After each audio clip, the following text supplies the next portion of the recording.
So now we'll talk about when might we think about polynomial regression or some other model. And this kind of goes back to why we have always stressed you must do residual analysis before you do any statistical inference or use the model for anything. And so that's what we're going to talk about today. We're not going to talk about fish today. You know, Jesus said, I will make fishers of men if you follow me, all that stuff. I will not lead into that. So here's the question.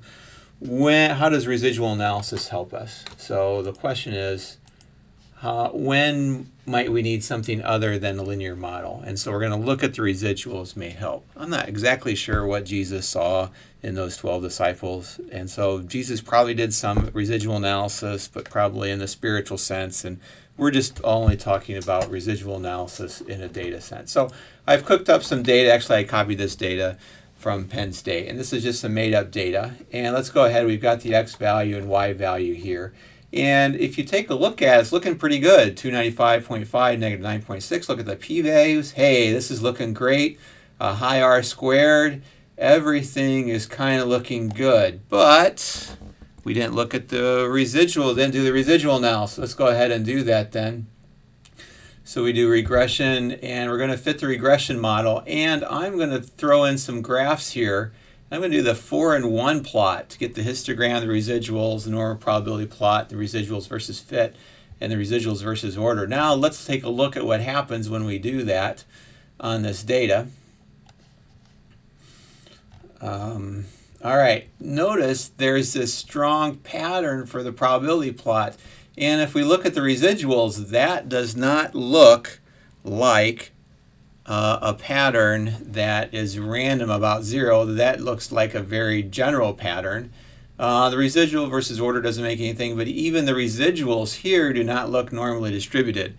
So something is amiss. And of course, what happened was that we cooked the data, so to speak. I like my fish fried with butter and a little bit of tartar sauce.